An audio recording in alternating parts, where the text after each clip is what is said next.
Welcome to BVR TV news. ఈరోజు మనం హనంకొండ జిల్లాకి రావడం జరిగింది. ఇక్కడ హనంకొండ జిల్లాలో మనతోని ముస్లిం మైనారిటీ కమ్యూనిటీకి చెందినటువంటి హన్మకొండ జిల్లా అధ్యక్షులు మనతోనే ఉన్నారు. పేరు వచ్చేసి అజీజ్ మీర్జా గారు. ఇక్కడ గత 34 సంవత్సరాలుగా రాజకీయంగా ఒకే ఒక్క పార్టీ కాంగ్రెస్ పార్టీలో ఉన్నటువంటి పరిస్థితి.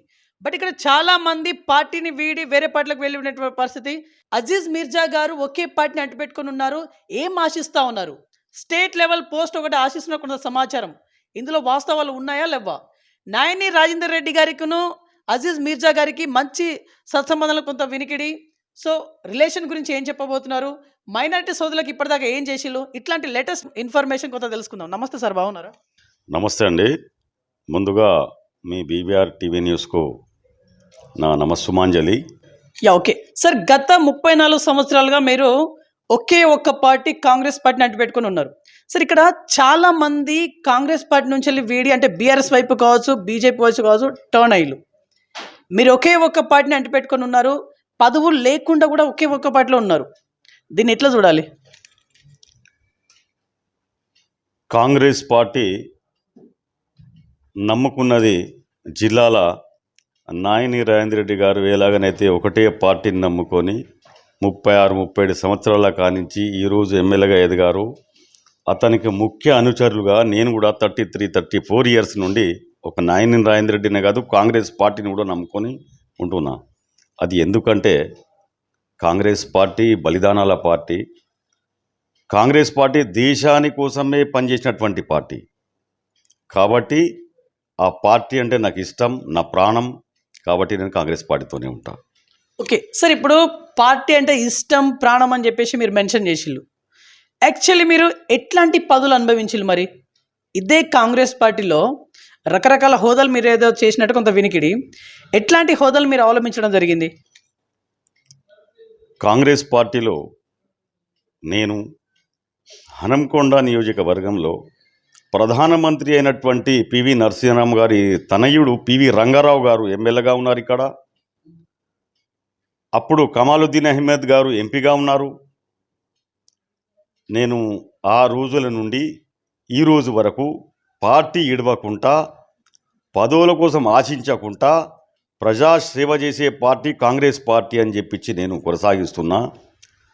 పివి రంగారావు గారి ఆధ్వర్యంలో తూకల దేవేంద్ర రెడ్డి గారు ఉండే అసన్పర్తి మండల్ ప్రెసిడెంట్గా. అతనికి నక్సలైట్లు ఎన్కౌంటర్ అంటే కాల్చి చంపారు. అప్పుడు నక్సలైట్ పీరియడ్ ఉండే. నేను హనంకొండ హనుమాన్ నగర్ ఏరియాలో, పోచమ్మకుంట ఏరియాలో గుడిసెవాసుల సంఘం అధ్యక్షుడిని. అప్పుడు నేను 150 గుడిసెలేసి 150 మందికి ఉండటానికి ఇల్లు లేనటువంటి నిరుపేదలకు ఇంత అంటే రోటీ కపడా ఔర్ మకాన్ అన్నట్టు ఆ మకాన్ యొక్క స్థానం కల్పించింది అప్పుడే నాకు కాంగ్రెస్ పార్టీ. అప్పుడు కాకుమాని పద్మావతి మేయర్గున్నారు. ఆ రోజులల్లా చెరుకుపల్లి శ్రీనివాస్ రెడ్డి కూడా చైర్మన్గా ఉన్నారు. నేను అప్పటి నుంచి ఇప్పటి వరకు పార్టీని ఇవ్వకుండా పార్టీని నమ్ముకొని ఉంటున్నా. అలాగే నేను డివిజన్ ప్రెసిడెంట్గా మా యొక్క సిటీ ప్రెసిడెంటు హరిరామాదేవి గారు ఉండే 1995లో డివిజన్ ప్రెసిడెంట్గా చేశాను. ఆ డివిజన్ ప్రెసిడెంట్ చేసుకుంటూనే ప్రజల సేవలలో, ఎందుకంటే హనుమాన్ నగర్ ఏరియాలో వరద ముప్పైనటువంటి ప్రాంతానికి అప్పుడు ఆ బ్రిడ్జి లేకుండే ప్రజల సేవ చేసుకుంటూ, తర్వాత 2000లో నేను రాజీవ్ గాంధీ అటువంటి ఒక సెంటెన్స్ నినాదం తీసి నేను ప్రజలలో చొచ్చుకుంటూ పోయి మైనార్టీలకు పనిచేస్తా అంటే అప్పుడు మైనార్టీకి నాకు అప్పుడే వైస్ ప్రెసిడెంట్గా ఇవ్వడం జరిగింది. అప్పటి నుంచి నేను కంటిన్యూషన్గా రాజకీయాలలో చురుగ్గా పాల్గొంటూ, తర్వాత మా దగ్గర ఒక 20 ఇయర్స్ నుంచి ఎమ్మెల్యే గారు లేక మేము అలాగనే కంటిన్యూషన్ చేసుకుంటూ వచ్చాను. మళ్ళీ ఇప్పుడు నేను జిల్లా ప్రెసిడెంట్గా కూడా 4 ఇయర్స్ అవుతుంది నేను జిల్లా ప్రెసిడెంట్ అయ్యి. రైట్. సరే, గత 4 సంవత్సరాల నుంచి వెళ్ళి మీరు డిస్ట్రిక్ట్ ప్రెసిడెంట్ అని చెప్పేసి అంటా ఉన్నారు. అది కూడా మైనారిటీ సెల్ హన్మకొండ జిల్లా ప్రెసిడెంట్ అని చెప్పేసి. సార్, ఏం చేస్తూ ఉన్నారు సార్ ఈ పర్టికులర్ హోదాలో? గత 4 సంవత్సరాలుగా మీ మైనారిటీ ముస్లిం సోదరులకి మీరు ఇప్పటిదాకా ఏం చేసిళ్ళు ఒక్క మాటలో చెప్పాలంటే? మైనార్టీ సోదరులకే కాక నా యొక్క స్వభావము, నన్ను నమ్ముకున్నటువంటి ఎవరైనా అర్ధరాత్రి కనుక పలకరిస్తే ఏ ఆపదలోనైనా పార్టీ పరంగా వ్యక్తిగతంగా సేవ చేయడానికి ఎన్నో చేశాను నేను. అలాంటి కరోనా పీరియడ్ కానివ్వండి, ఇఫ్తార్ విందు కానివ్వండి, ఇంకేమన్నా అట్లాంటి ఏమన్నా ప్రజాసేవల కళ్యాణటువంటి ఆడపిల్లలకు పెళ్లి కానటువంటి పిల్లలకు కానీ నాకు తోచిన సాయం కానివ్వండి, ఏమన్నా ఆకలి కేకలు అట్లాంటి పరిస్థితులను నాకు వచ్చి అన్నాన్ని ఆరాధిస్తే తప్పకుండా నేను వాళ్లకు ఆ సేవాభావంతో నాకు తోచిన సాయం చేశాను నేను. అలాగే నేను ఎవరికైతే ఆపదలు ఉండి పింఛన్లు రానటువంటి వృద్ధులకు కానివ్వండి, ఒంటరి మహిళలకు కానివ్వండి, విధవలు ఎవరైతే పాపం భర్తలు చనిపోయిన ఉన్న వారికి కానివ్వండి, ప్రభుత్వ పరంగా ఏ పనైనా చేయడానికి వాళ్ళకు రేషన్ కార్డులు ఇప్పించడం, రెండోది వాళ్లకు ఏమన్నా నెలసరి పింఛన్లు ప్రభుత్వం ద్వారా రానటువంటి వాటికి ముందుబడి అధికారుల చుట్టూ తిరిగి వాళ్ళకు ఆ సేవాభావంతో వండుకుంటూ మా మైనార్టీలకు ఎవరైతే మౌజన్లు ఇమాంలు ఎవరైతే ఉన్నారో మసీదులలో సేవ చేసేటువంటి వాళ్లకు నెలకు ఏదైతే స్కీమ్ పెట్టారో గవర్నమెంట్, ఆ స్కీమ్లో డబ్బులు రాని వాళ్ళకు కూడా ఆ విధంగా నేను వాళ్లకు ఆ స్కీమ్ వర్తించే విధంగా చేయించాను. మా రామ్నగర్లో కూడా ఒక మసీదు కూల్చివేయబడి దానికి ఏమైనా స్లాబ్ వేసుకుందా అంటే ఆబ్జెక్షన్ చేస్తే కూడా మా మైనార్టీల తరపున నిలబడి ఆ మసీదును కూడా నేను కట్టించి దానికి ఆ పెద్దలతో నిర్ణయించుకొని అందులో ఒక మానవత్వ దృక్పథానికి నేను అందులో నిలబడి వాళ్ళకి సహకరించాను.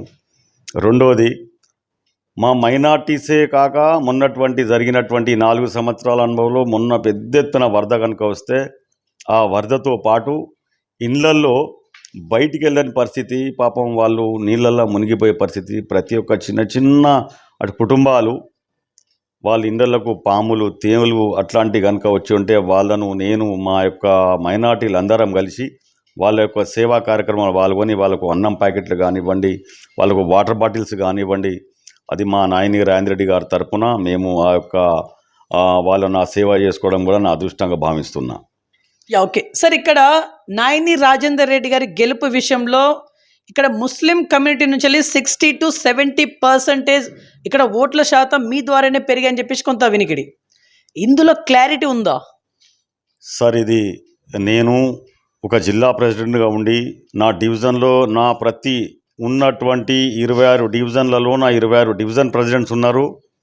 నా యొక్క బాడీ జిల్లా బాడీ మరియు డివిజన్స్ సంబంధించినటువంటి బాడీ చాలా అంటే చాలా మా సాయశక్తుల ప్రయత్నం చేసి అన్నను మొదటిసారి సుదీర్ఘ జీవిత కాలంలో సుదీర్ఘమైనటువంటి రాజకీయ అనుభవంతో అన్నకు మొదటిసారి రాజేంద్ర రెడ్డి గారికి టికెట్ వచ్చింది కాబట్టి అందరూ మనస్ఫూర్తిగా కొట్లాడి ఓట్లు వేయించుకొని ముఖ్యంగా మైనార్టీ ఓట్లను ఎటుపోకుండా చూసుకునే బాధ్యత మా డివిజన్ ప్రెసిడెంట్ మా జిల్లా బాడీ తీసుకొని రాజేంద్ర రెడ్డిని గెలిపించడం జరిగింది. ఇది నిజం. ఓకే, గెలిపించిన వరకు బాగానే ఉంది. ఇప్పుడు ఏం చేయబోతున్నారు మీరు? మీకుండేటువంటి 6 గ్యారంటీస్ సరే వీటిని ఎలా అమలు పరచాలనుకుంటున్నారు? ఎందుకంటే ఇక్కడ బీఆర్ఎస్ పార్టీ చాలా సూటిగా ప్రశ్నిస్తూ ఉంది మిమ్మల్ని. ఆ 6 గ్యారంటీస్కి సంబంధించినటువంటి బడ్జెట్ అనేది తెలంగాణ రాష్ట్ర ప్రభుత్వం దగ్గర లేదు అనే మాట చాలా ఖరాఖండిగా చెప్తా ఉంది. ఎలా అమలు పరుస్తారు? చూడండి, తెలంగాణ ఇచ్చిన పార్టీ, తెలంగాణ ఇచ్చిన ఘనత కాంగ్రెస్ పార్టీది. మిగులు బడ్జెట్తోని బంగారు పల్లెంలో పెట్టి తెలంగాణ 1200 మంది పిల్లల బలిదాలను చూడలేక మా సోనియమ్మ గిఫ్ట్గా ఇచ్చింది. దానికి మీ పాత్రికేయులు అందరికీ తెలుసు. ఈరోజు కుంభకోణాలకు ఇటువంటి తెలంగాణ ఇచ్చినటువంటి పిల్లల బలిదానాలకు కూడా పాపం వాళ్ళు ఊసురెల్లిలా రంగు మార్చుకుంటూ చేసినటువంటి తప్పులను ఒప్పుకోక, చేసినటువంటి కుంభకోణాలను ఒప్పుకోక ఈరోజు మిగులు బడ్జెట్ దానికి రాష్ట్ర ఖజానా దివాలా తీసే విధంగా తెలంగాణ ఇచ్చినటువంటి సోనియమ్మకు ఈరోజు వాళ్ళు ఇచ్చినటువంటి ఈ గిఫ్ట్గా ఈరోజు మేము ఇచ్చిన దానికి మొత్తం నష్టపరిహారాలు చూపించుకుంటా ప్రతి ఒక్క డిపార్ట్మెంటులో ప్రతి ఒక్క దాంట్లో వీళ్ళు చేసినటువంటి కుంభకోణాలు ఇంత అంత కాదు. ఈరోజు రాష్ట్ర ఆ ఖజానా మొత్తం ఖాళీ అయి ఉన్నది. అయినా అన్నమాట మీద నిలబడేటట్టుగా అన్నమాటను మా రాహుల్ గాంధీ ఇచ్చినటువంటి మాటను తప్పకుండా ఈ 6 గ్యారెంటీలను నెరవేరుస్తారని చెప్పించి నేను ఒక కార్యకర్తగా, ఒక జిల్లా ప్రెసిడెంట్గా చెప్తున్నా. అందులో 2, ఒకటి ఉచిత బస్సు అన్నాం. ఒక బస్సు ఉచితంగా అది ప్రయాణం చేస్తున్నారు, అది మీ అందరికీ తెలిసిన విషయమే.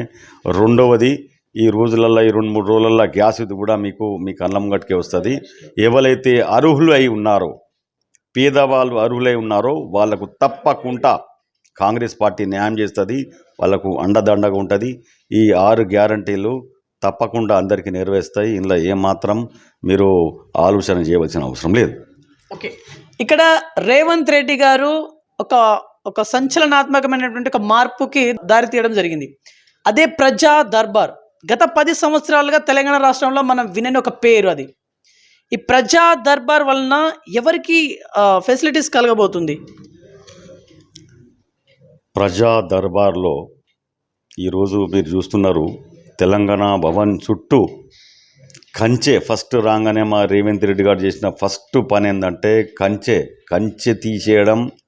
దర్బారు పెట్టడం అంటే ప్రతి ఒక్క సామాన్యుడు కూడా ముఖ్యమంత్రికి తన అర్జీ పెట్టుకోవాలి. నాకు ఈ బాధ ఉందని చెప్తే ఆ బాధను తీర్చే విధంగా మా రేవంత్ రెడ్డి గారు తీసుకున్న నిర్ణయాన్ని ఎవరు మార్చలేరు. అది జరుగుతుంది. అది ఎవరు కూడా, ఏ రాజకీయ పార్టీలు చెప్పినా విననటువంటి మా నాయకుడు రేవంత్ రెడ్డికి అధిష్టానం ఏ మేరకైతే ఆదేశానుసారంగా ప్రజలలో చుచ్చుకుంటూ పోయి బీద బడుగు బలహీన వర్గాలకు, మైనార్టీలకు ఏ విధంగానైతే సేవ చేయాలో ఆ విధంగా చేసేటానికి, ఎవరి ఫైరవోలు లేకుండా ఉండటానికి ఇవాళ ప్రజా దర్బారు పెట్టడం జరిగింది.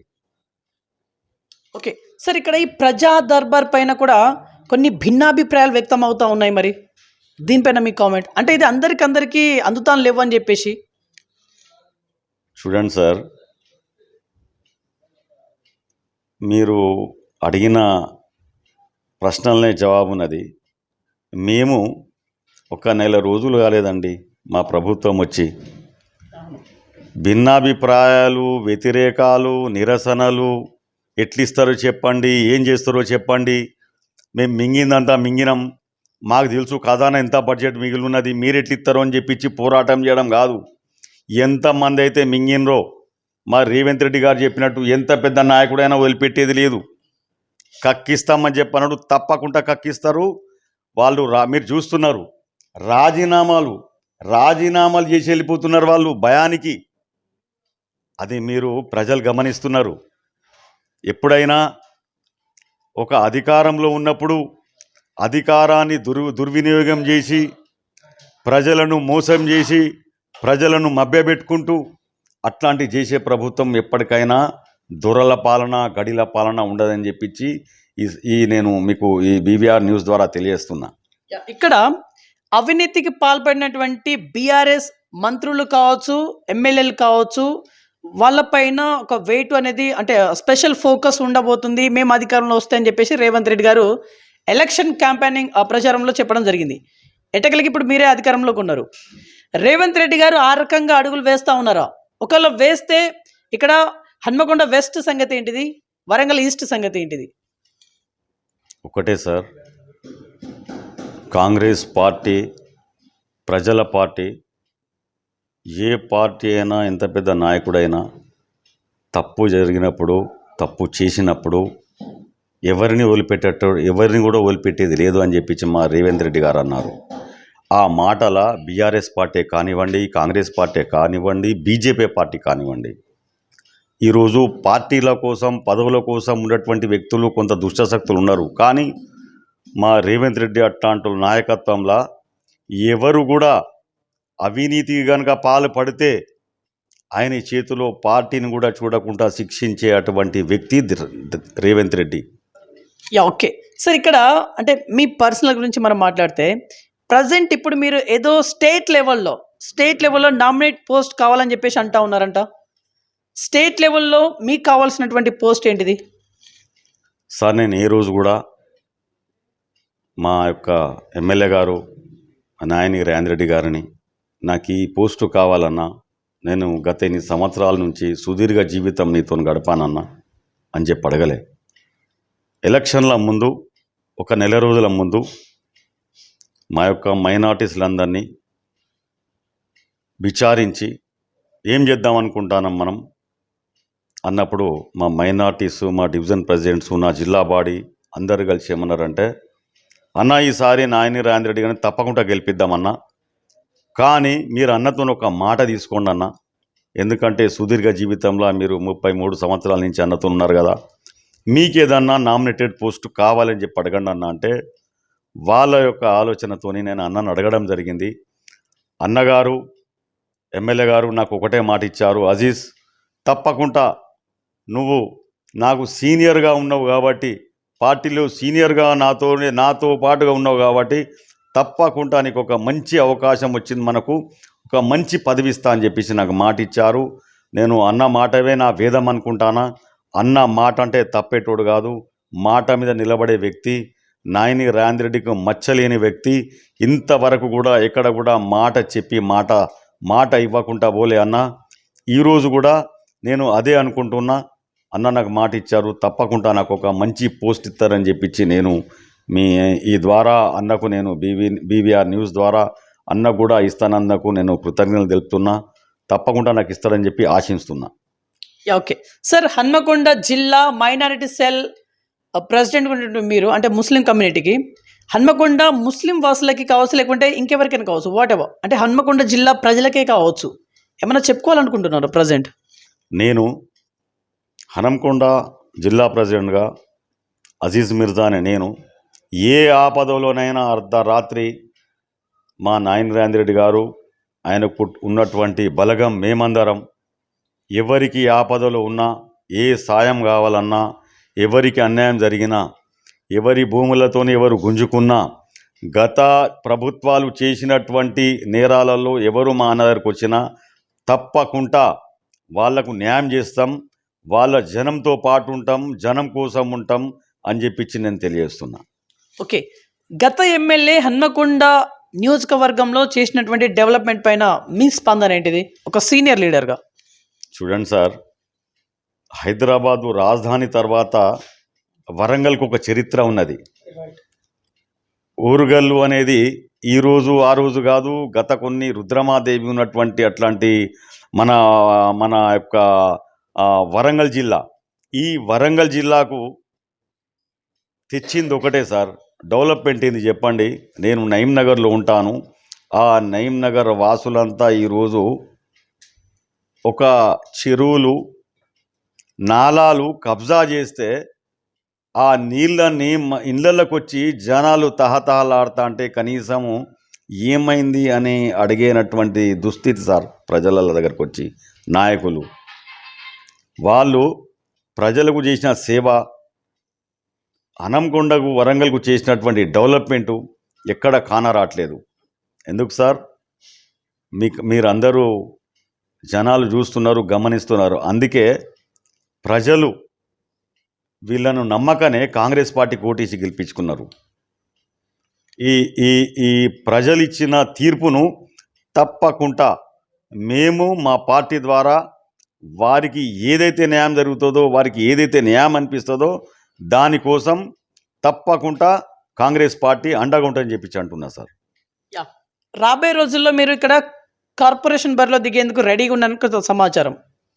అది ఏ డివిజన్ నుంచి వెళ్ళి సార్? అది నేను, మా నాయకుడు, మా ఎమ్మెల్యే గారు అతని ఆదేశాల మేరకు అతను ఏమైతే కోరుకుంటారో నేను అదే చేస్తాను సార్. నా సొంత నిర్ణయాన్ని బట్టి నేను ఎప్పుడు చేయలేదు, కానీ నాకు మాట ఇచ్చి ఒక నామినేటెడ్ పోస్ట్ ఇప్పిస్తామన్న మాట మీద నేను ఉన్నా. కానీ నాకు ఈ కార్పొరేషన్ గురించి మా అన్నగారు ఏ విధంగా చెప్తారో దాన్ని నేను ఫాలో అవుతా.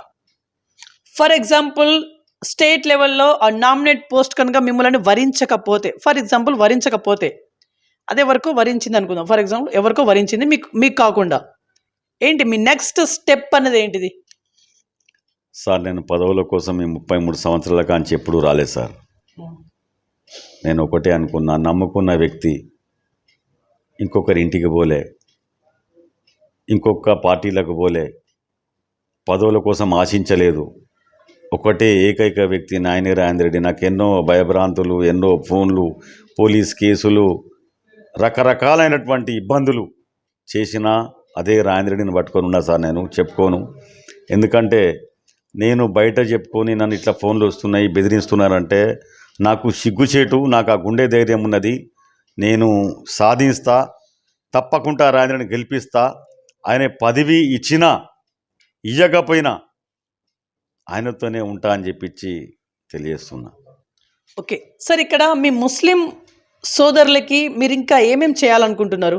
ఎందుకంటే Muslim cell, I mean minority cell Muslim కమ్యూనిటీకి మీరు ప్రెసిడెంట్గా ఉన్నారు కదా, ఇంకా మీ ముస్లింకి ఉండేటువంటి సమస్యలు ఏమైనా ఉన్నాయా? సార్, ముస్లిం మైనార్టీలు చాలా వెనుకబడి ఉన్నారు. ఆర్థికంగా, విద్యలో. ఈరోజు కూటికి లేక, ఇల్లు లేక, పిల్లలను చదివించే స్తోమత లేక తహతహలాడుతున్నారు. చిన్న చిన్న చిరు వ్యాపారాలు, పండ్లు అమ్ముకోవడం, ఆటోలు నడపడం, షాపులలో పనిచేయడం, పిల్లలను చదివించలేక చిన్న ఏజ్లలో పెళ్ళిళ్ళు చేయడం, అలాంటివి ఉన్నాయి. ఫస్ట్ నాకు కనుక అన్నగారు కనుక అవకాశం ఇస్తే నేను మా యొక్క మైనార్టీలకు ఆర్థిక సాయాన్ని ఏ విధంగా డెవలప్ చేయాలి, వాళ్లకు ఒక ఘాటి మీద ఎలా పెట్టాలి, ఎలానైతే మా యొక్క ఖురాన్లో ముస్లిమ్స్ అనబడే వ్యక్తి ఒక పూట తిన్నా, 2 పూటలు తిన్నా ఒకటే అల్లాను నమ్ముతారు. కాబట్టి 10 మంది పిల్లలున్న తల్లిదండ్రులను ఎలా అయితే పోషిస్తారో అలాగే మా యొక్క ముస్లిం మైనార్టీలను నేను కూడా కడుపులో పెట్టి వాళ్ళ సాధక బాధకాలను నా ఇల్లు అని నేను వాళ్ళను తప్పకుండా నా గుండెల్లో పెట్టుకొని చూసుకుంటా సార్. నేను మా మైనార్టీల కోసమే కాదు, ఏ ఏ అంటే నాకున్న పదవి మైనార్టీ ప్రెసిడెంట్ను కాబట్టి ఇంకా ఎవరైనా సార్, అదర్వైజ్ వేరే వేరే బీసీలు కానివ్వండి, ఎస్సీలు కానివ్వండి, క్రిస్టియన్స్ మైనార్టీస్ కానివ్వండి, ఎవరికైనా కానీ సార్ నాకు ఒక పదవి కనుక ఉంటే నేను నా నిజాన్ని, నా యొక్క నిరూపణ చేసుకునే ఒక అవకాశం దొరికితే నేను ప్రజాసేవలో ఈ ఉన్న జీవితాన్ని ఒక 52 ఇయర్స్ నా జీవితంలో నేను వాళ్ళకి సేవ చేసే సౌభాగ్యం నాకు కల్పిస్తే తప్పకుండా నేను ఆ సౌభాగ్యాన్ని నేను అదృష్టవంతుని అనుకుంటా సార్. Yeah, okay. ఇక్కడ అజీజ్ మిర్జా అనే వ్యక్తిని ఎందుకు నమ్మాలి? అంటే అంటే ఇప్పుడు కమ్యూనిటీకి అతీతంగా డెవలప్మెంట్ చేసి చూపిస్తా అని చెప్పేసి మీరు అంటా ఉన్నారు. ఓకే, ఎందుకు నమ్మాలి మిమ్మల్ని స్ట్రైట్గా? సార్, నాకు ఎందుకు నమ్మాలంటే నేను పదవుల కోసము, పార్టీని మార్చడానికో, పార్టీని మార్పు కోసము, పార్టీ ఎదుగులను చూసి, నా యొక్క సీనియారిటీని చూసి ఏ పార్టీకి పోకుండా ఒకటే ఇంటిని నమ్ముకొని, ఒకటే మనిషిని నమ్ముకొని జిల్లాలో ఎవరున్నారో నాకు ఒక్కసారి చెప్పాలి సార్. నేను మా నాయని రాజేంద్ర రెడ్డి గారి పెళ్ళి కానప్పటి నుండి ఇవ్వాల వాళ్ళకు మనవరాళ్ళు వచ్చేంత వరకు తోడుగా ఉన్నా అంటే ఒక అజీజ్ మిర్జా సార్. నమ్మడం అంటారా సార్? ఒక్కసారి అవకాశం ఇచ్చి చూడండి. నయా పైసా తేడా వస్తే నేను ఈ ఉన్నటువంటి నా యొక్క సుదీర్ఘ జీవితాన్ని నా పార్టీకి, నా పిల్లలు, నా భార్యతో సహా అంకితం చేస్తా సార్ నేను. ఓకే, ఇక్కడ ఇదే స్టేట్ లెవెల్ పదవి కోసం అంటే నామినేట్ పోస్ట్ కోసము మీ లెక్కనే ఇంకొక 3-4 మీ కమ్యూనిటీలోనే ట్రై చేస్తూ ఉన్నారు. వాళ్ళతో మిమ్మల్ని పోల్చినప్పుడు మీరు ఎందులో బెటర్ మరి? సార్, నేను బెటర్ అనడంలా సార్. నేను ఎందుకు బెటర్ అనాలే, వాళ్ళు ఎందుకు బెటర్ అనొద్దు అంటే, నేను ఏ రోజు కూడా సుఖ సంతోషాల కోసం పార్టీలకు రాలేదు సార్. పార్టీకు సేవ చేద్దామని వచ్చినా కానీ వాళ్ళు పార్టీలు మార్చుకుంటా బీఆర్ఎస్లోకించి కాంగ్రెస్లోకించి బీఆర్ఎస్, లేకపోతే బీజేపీలోకించి కాంగ్రెస్లోకించి బీఆర్ఎస్, ఇట్లా వాళ్ళ పదవులను, వాళ్ళ ఆస్తులను, వాళ్ళ యొక్క నడిపించేటువంటి వాళ్ళు అక్రమ దందాలను కాపాడుకునేటానికి ఇవాళ పార్టీలు మారుస్తున్నారే తప్ప వాళ్ళు ప్రజల సేవ చేయాలనుకుంటే నాట్లాంటి వ్యక్తే కావాలి సార్ పార్టీకి.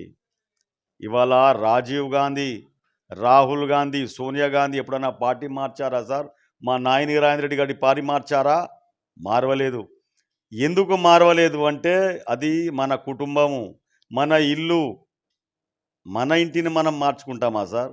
నమ్ముకున్నాం కాబట్టే ఒక్కరోజు కాకపోతే ఒకరోజు పార్టీ మనను గుర్తిస్తా నమ్మకంతోనే తిరుగుతున్నాం సార్.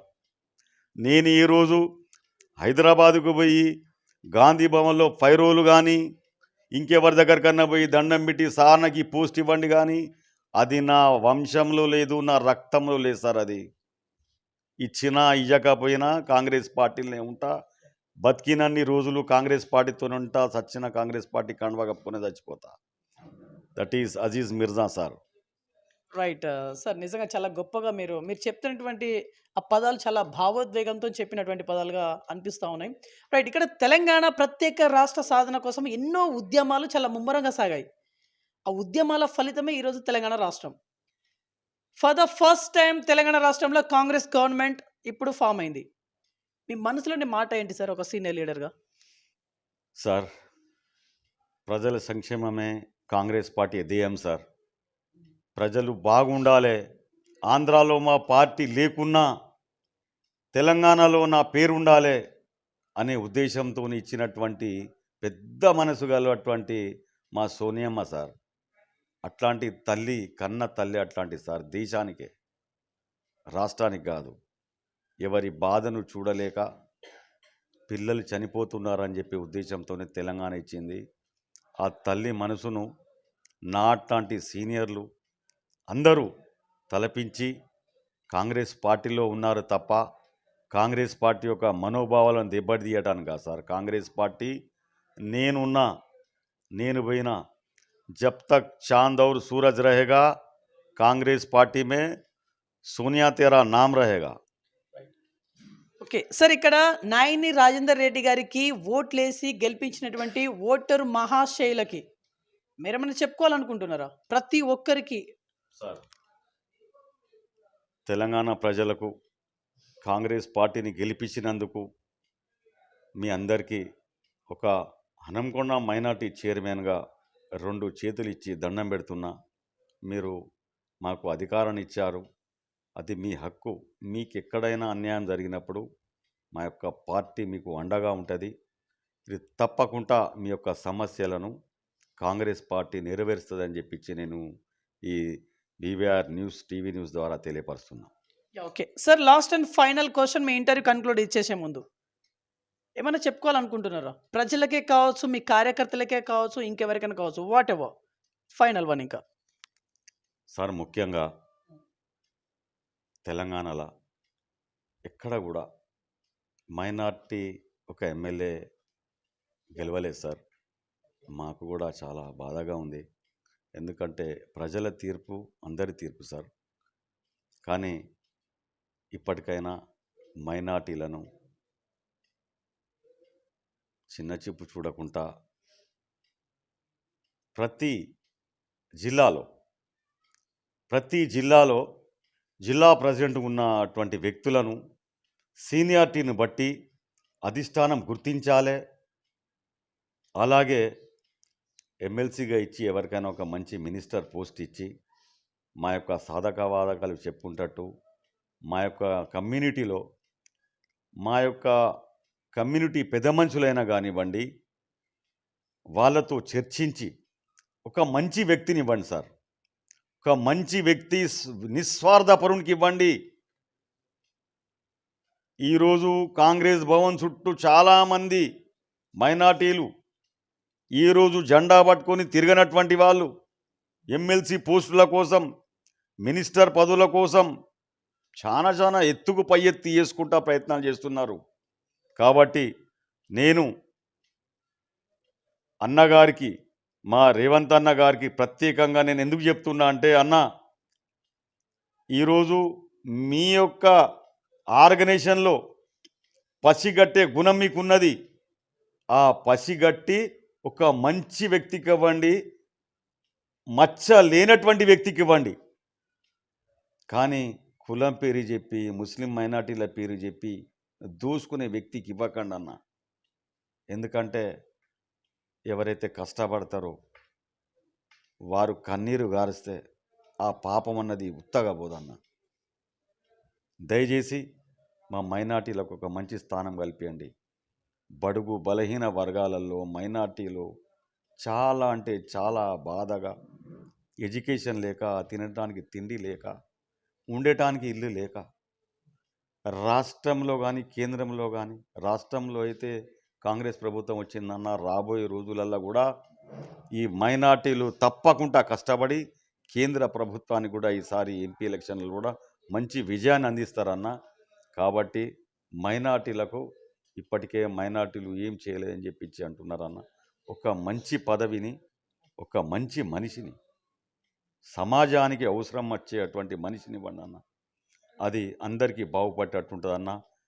బతికినన్ని రోజులు ఎలాగనైతే వైఎస్ రాజశేఖర రెడ్డి గారు 108 ఎలాగనైతే 4% రిజర్వేషన్ ఇచ్చారో, మా పిల్లలు మేము పోయినా మా పిల్లలు తలుచుకుంటట్టు చేశారో మీరు కూడా రేవంత్ అన్న అలాగే చేయండి. మీరున్నా లేకున్నా, మేమున్నా లేకున్నా వచ్చే తరాలు మిమ్మల్ని గుర్తుపెట్టే విధంగా పెట్టుకోండి అన్న. ఇది నేను జిల్లా ప్రెసిడెంట్గా, ఒక మైనార్టీ అధ్యక్షునిగా చెప్తున్నా. దయచేసి మంచి వ్యక్తికి అని చెప్పి కోరుకుంటున్నాను నేను. రైట్. సో చూశారు కదండి ఇవాల్టి ఇంటర్వ్యూ. నెక్స్ట్ మరొక ఇంట్రెస్టింగ్ మరి ఇంపార్టెంట్ టాపిక్‌తో మీ ముందు చూస్తున్నాను. BVR TV news. Until then bye, take care.